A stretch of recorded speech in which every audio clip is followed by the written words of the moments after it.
Lalu benarkah jalan damai antara Jokowi dengan Egy Sujana dan Damai Harilubis adalah upaya Jokowi menghindari penyelesaian kasus ijazah sampai ke pengadilan? Kita bahas bersama tersangka dugaan fitnah ijazah Jokowi, ada Bung Rismon Sianipar dan Ketua Umum kami Jokowi Bung Rasman Nasution. Bung Rasman, selamat petang semua.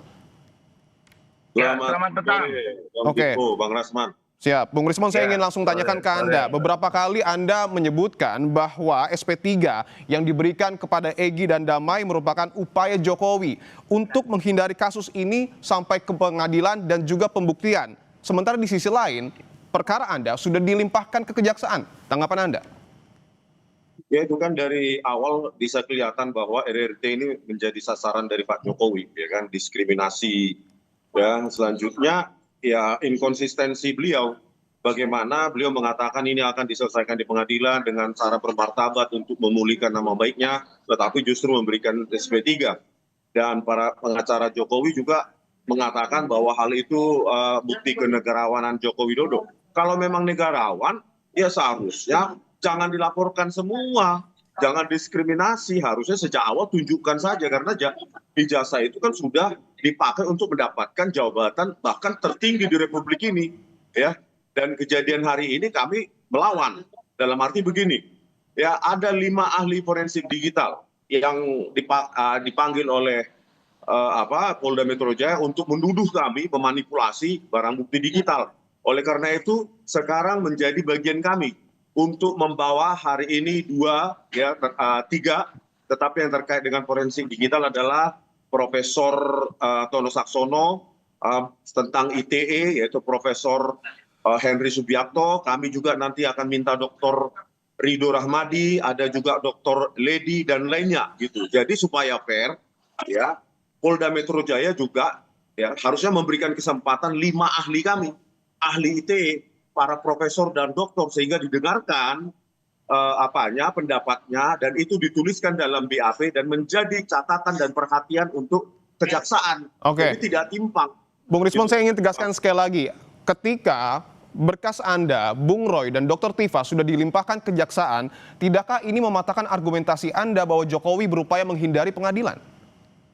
Ya bisa jadi itu untuk mengancam kami supaya mengikuti jejak Egy Sujana dan Damai Harilubis kan. Ya anytime kan bisa. Pak Jokowi kan kelihatan ketika statement dari Bang Egy Sujana di rumah Jokowi, meminta Jokowi untuk memanggil, memerintahkan Kapolri, memerintahkan kepada Kapolda di Reskrimum. Di situ kan sudah ada relasi kuasa. Oke. Bahwa Bang Egy Sujana meminta kepada Jokowi, berarti Bang Egy Sujana paham. Jokowi masih berkuasa atas kepolisian Republik Indonesia. Buktinya langsung dipanggil Kompol Sarip untuk memanggil yang ada di situ. Ternyata yang ada di situ itu Protadi dan Kombes Iman Manubruk yang sudah ada sebelumnya, sebelum kedatangan Bang Egy Sujana, begitu Bang. Baik, kami sudah menangkap poin Anda. Saya ingin ke Bung Rasman. Bung Rasman, apakah betul Pak Jokowi berupaya menghindari pengadilan, terlebih ketika pemberkasan Bung Rismon dan kawan-kawan dilimpahkan, ini merupakan sebuah ancaman? Bisa Pak, kemana juga nggak bisa pokoknya. Enggak lah. Jadi gini, jangan terlalu lebay ya. Jadi orang Pak Rismon, Roy, Tifa itu dibuat klaster 2 itu karena memang dilihat ada pasal-pasal yang memang mereka lakukan. Nah, jadi kalau dikatakan ini upaya menghindari pengadilan, kan kita dari awal bilang bahwa Pak Jokowi itu justru menunggu di pengadilan. Nah, tetapi di perjalanan berjalannya waktu ada beberapa orang, termasuklah Pak Egy Sujana, yang bertemu dengan Pak Jokowi untuk melakukan restoratif justice. Jadi RJ itu, orang banyak nanya, itu apa sih RJ? Restorasi untuk keadilan. Kemudian, apanya pemulihan? Nah, Pak Jokowi tidak penting bahwa harus ada perkataan maaf. Tidak. Datang selesai, inilah namanya diplomasi tingkat tinggi. Nah, jadi kalau saya, Bung Rismon dan kawan-kawan, kalian itu fokus saja menghadapi peradilan, tidak usah terlalu berpikir akan dipecah belah. Tidak ada yang memecah belah. Saya dulu waktu pertama kali ke Solo juga komunikasi dengan Pak Jokowi. Pak Jokowi itu welcome, wait and see. Termasuk Bung Rismon juga. Kalau memang mau datang, monggo kita tunggu di sana. Jadi Bung Rasman, kalau saya, saya ingin coba dalami bahwa tadi Anda menyebutkan terkait dengan restoratif justice. Tetapi dalam KUHP disebutkan bahwa restoratif justice ini harus tercapai kesepakatan damai antara pelaku dan korban. Sementara Egy berkali-kali menyebut tidak meminta maaf. Lalu sepakatnya ini di poin mana? Gampang saya mematahkan itu. 13 Januari, Ibu Elida Neti selaku kuasa hukum dari Bapak Abang Egy Sujana mengajukan surat restoratif justice. Clear itu. Jadi kedua belah pihak sudah ada kesepakatan di Solo, ditindaklanjuti dengan surat oleh penyidik mendalami, maka dipanggillah para pelapor yang lain, Lecumanan dan teman-teman. Sehingga mereka bersepakat karena ada surat permohonan RJ, kemudian Pak Jokowi sudah bertemu di Solo, penyidik ada menyaksikannya, maka diterbitkanlah surat penghentian penyidik. Jadi di sana poinnya. Meskipun tidak ada Jadi, permintaan kalau maaf. Aduh, maaf itu kan dari Bang Egy kata-kata dia. Surat yang dari Ibu Elida Neti itu apa? Kan permohonan restoratif justice. Permohonan apa? Permohonan damai, mediasi. Jadi Pak Jokowi sudah. Makanya ada polisi di sana untuk mengantisipasi jika nanti ada kesepakatan, maka hubungan antara Pak Egy, Pak Damai Hari Lubis itu clear. Tinggal bagaimana dengan Bung Lecu dan kawan-kawan yang mereka juga pelapor. Ketemu, clear, diterbitkan SP3. Jadi tidak ada yang salah di situ, gitu loh. Oke, baik. Saya ingin ke Bung Rismon. Sejauh ini, ketika Anda melihat SP3 yang kemudian diberikan kepada Egy dan Damai Hari Lubis, apakah Bung Rismon menimbulkan ataupun memiliki kecurigaan di kubu Anda, jangan-jangan setelah Egy dan Damai ini ada lagi yang ke Solo, khususnya dari klaster 1? Iya, Bang Dipu, kami tidak mau mencampuri hal itu lebih jauh ya. Cuma kami ingin mengatakan bahwa inisiator ini kan adalah Bang Egy Sujana. Ya, tanggal 15 April 2005. Kenapa justru dia egois hanya menyelamatkan dirinya dan DHL. Sementara kami 15 April 2025 ke UGM itu dipanggil sebagai ahli. Sebagai juga alumni UGM.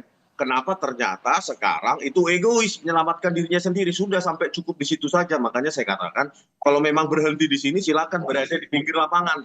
Jadi penonton, tidak lagi berkomentar, tidak lagi menjadi pemain. Jadi ada titik lemah sebenarnya yang perlu dipahami Bung Rismon.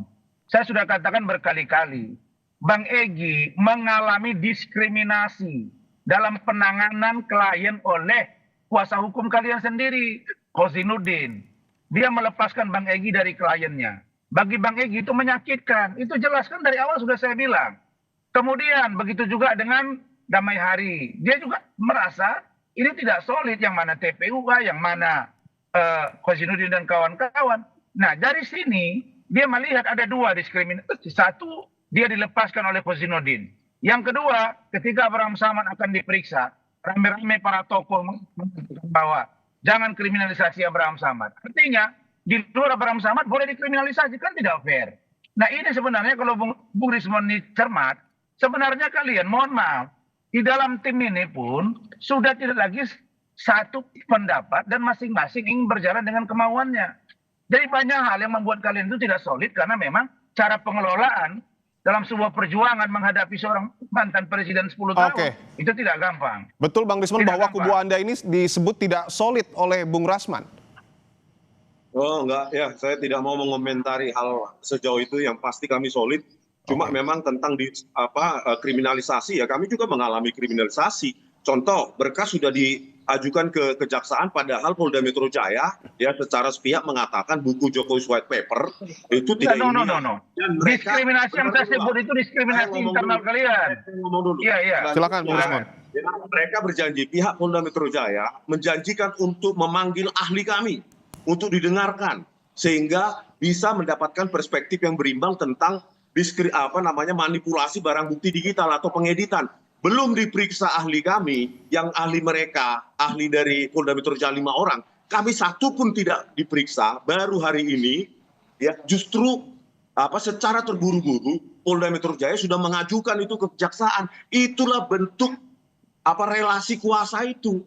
Ya, relasi kuasa, ada yang memerintahkan Polda Metro Jaya terbirit-birit mengajukan berkas tersebut ke kejaksaan. Padahal baru hari ini ahli kami diperiksa. Belum lagi 3 lagi. Jadi 5 lawan 5 ini ahli IT yang akan kita ajukan.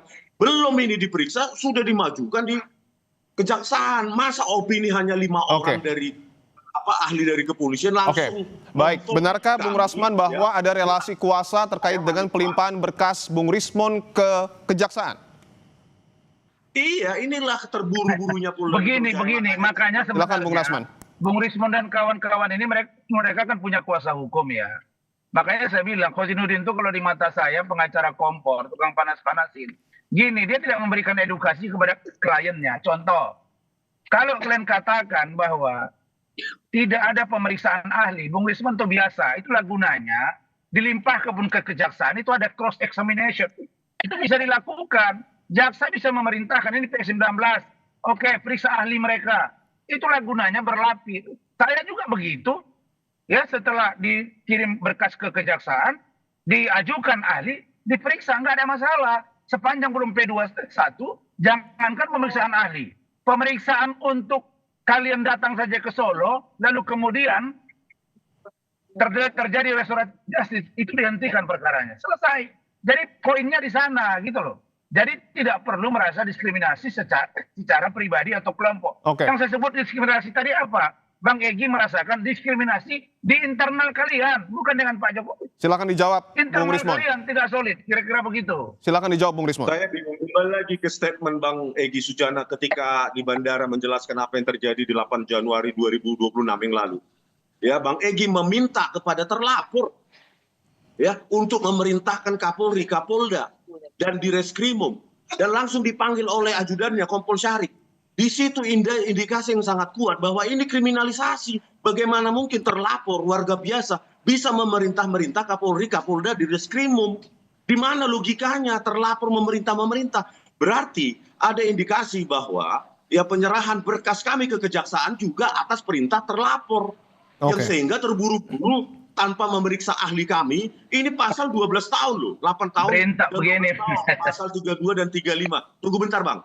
Pasal 32 dan 35 diterapkan secara main-main dan sepihak, dan saya kira itu indikasi yang kuat pengaruh dari terlapor untuk secepatnya menangkap kami. Begitu Bang. Oke, Bung Rasman, mungkin ini bisa menjadi sekaligus closing statement untuk Anda. Apakah artinya SP3 ini menurut Anda bukan langkah Jokowi untuk berupaya menghindari pengadilan? Tidak, sama sekali saya garansi tidak. Kan saya bilang bahwa Bang Egy sudah saya ajak untuk ketemu Pak Jokowi. Beberapa hal yang teknis tidak disepakati, Pak Jokowi bilang oke, selesai, enough. Nah, yang saya mau katakan bahwa kalau sudah begini posisinya, maka persiapkanlah dokumen bahan yang kuat. Sebagaimana yang Bung Rismon bilang, ada 1000 pertanyaan buat Pak Jokowi. Saya pastikan Pak Jokowi pasti akan hadir di pengadilan karena dia korban. Dia dan melakukan pembuktian ijazahnya, Bung Rasman. Yes. Iya, Gajah Mada akan dipanggil. Saksi lain yang menguatkan bahwa Pak Jokowi pernah kuliah dan lulus. Jokowi sendiri, udah ada di sana. Pak Jokowi nggak ada masalah. Jadi sebenarnya kalian yang tidak solid secara internal, jangan dimerembet kepada Pak Jokowi. Oke, nah, yang Bung Rismon. Katakan, Bung Rismon, ingatkan Khozinuddin, bangsa-bangsa dia, misalnya, bagi kami 100 tahun juga. Ya, Bung Rismon, siap. Bung Rasman, kami sudah menangkap poinnya. Bung Rismon, saya ingin tanyakan bahwa tadi Bung Rasman mengatakan Pak Jokowi akan membawa ijazahnya dan memperlihatkan di pengadilan. Tanggapan Anda, Bung Rismon? Pasti. Lihatlah bahwa inkonsistensi dari pernyataan Pak Jokowi ada di mana-mana di ruang publik, gitu loh. Jadi kalau sekarang berjanji, kita kan statementnya kita periksa, kita analisa. Saya akan datang ke pengadilan. Ada anak kalimatnya, ada syaratnya. Kalau hakim memanggil saya yang mulia, kan ada syarat. Saya pastikan hakim akan memanggil. Bentar dulu Bang. Ya, kalau dikondisikan hakim tidak memanggil, dia akan beralasan hakim tidak memanggil saya. Kan tinggal tidak. Itu negative thinking. Tidak boleh dalam hukum acara. Dalam hukum acara Bung Rismon, makanya saya bilang, kalian kan punya pengacara, harusnya dijelaskan mereka dong. Dalam hukum acara, terutama terkait dengan pidana, itu si korban harus diperiksa. Jangankan perdata juga. Dia harus menjelaskan, ditanyakan, akan dijelaskan mana ijazahnya, kapan kuliahnya. Silat. Tanya pengadilan pasti akan memanggil. oleh Itu jaksa perintah pengadilan. dengan hadir itu beda, Bang Rasman. Kalau hanya sekedar Tunggu dulu. periksa, nanti hasil pemeriksaan dibacakan Pak Joko, di pengadilan Bung Rismon. itu berbeda Bung dengan Rismon. hadir Bung berhadapan Rismon. Baik, silakan, pidana, Bung Rasman. berhadapan dengan Saya jelaskan ke Iya. Bung Rismon ya, Bung Rismon. Ya. Silakan Bung Dengarin Rasman. dulu saya. Bung Rismon, saya pastikan majelis hakim pasti akan memanggil Pak Jokowi untuk datang dimintai keterangannya. Kenapa? Karena dia Sekarang korban dan siapa Bang pelapor. Rasman Nasution bisa memastikan Jokowi akan hadir di Nah, persidangan? pengadilan itu Bang Rasman memerintahkan dia pasti. siapanya Jokowi? Aduh, kalau dia tidak datang, dengarin kata-kata saya. Kalau dia tidak datang, pengadilan memerintahkan hakim, dia tidak datang, maka berpotensi laporan dia gugur secara hukum. Saya kasih contoh di Nikita Mirzani. Oke. Oke, dia dilaporkan, disidangkan di PN Serang. Tidak datang, pelapornya di Tomahendra. 3 kali dipanggil hakim. Karena dia korban, dia lapor. Gugur, bebas Nikita Mirzani. Jadi inilah yang saya katakan tadi, karena kuasa hukum mereka ini lebih banyak bicara ke media daripada mengedukasi kliennya. Ujungnya jadi seperti ini. Nah sekarang baru kalian tahu bahwa Egy Sujana itu ternyata penting. Dulu tidak penting-penting amat. Begitu dia pergi, baru kalian tahu, oh ternyata dia mahal ya. Nah itulah yang saya katakan, Oke. soliditas, kesepakatan, komitmen, bangunlah. Kalau kami ini, yang pendukung Pak Jokowi ini wait and see. Mau datang ayo, tidak juga tidak apa-apa. Bagi Saya kami, tambahkan dikit. damai Oke, itu baik. indah. Kalau Itu yang paling ini penting. masalah personal kami, ya, Abang jangan nyala-nyalakan PH kami dulu secara prematur. Loh, Baik. Kalau Saya ini mengkritik kan masalah boleh. kami pribadi RRT itu kami ke Jalan Kutai Utara nomor 1 di Solo sana itu selesai Bang, sudah banyak yang nawarin, bukan hanya Abang. Baik, aja. abang-abang. Kita sudah dapat Nawarin. poinnya. Tentu yang menjadi perhatian Masalah adalah, bangsa Ya. kita. silakan terakhir Bung Rismon. Singkat saja. Ya ini masalah bangsa kita supaya sistem seleksi besok 2029 dan selanjutnya itu bisa diperbaiki. Oke, Jangan baik. ada wapres dengan lulusan nggak lulus SMA cuma pakai surat keterangan bisa mencalonkan Baik. diri. Ini yang bahayanya mereka. Belum Baik, selesai baik. satu Kami kasus. sudah Pak mendapat Jokowi nambah poinnya. lagi ke Gibran. Bung Rismon dan juga Bingung saya Bung Rasman, dengan kita kalian. lanjutkan di lain kesempatan. Masa kasus seperti Dan tentu kita ini, akan tunggu proses hukumnya. Terima kasih sekali lagi Bung Rismon dan juga Bung Rasman telah bergabung di Kompas Petang.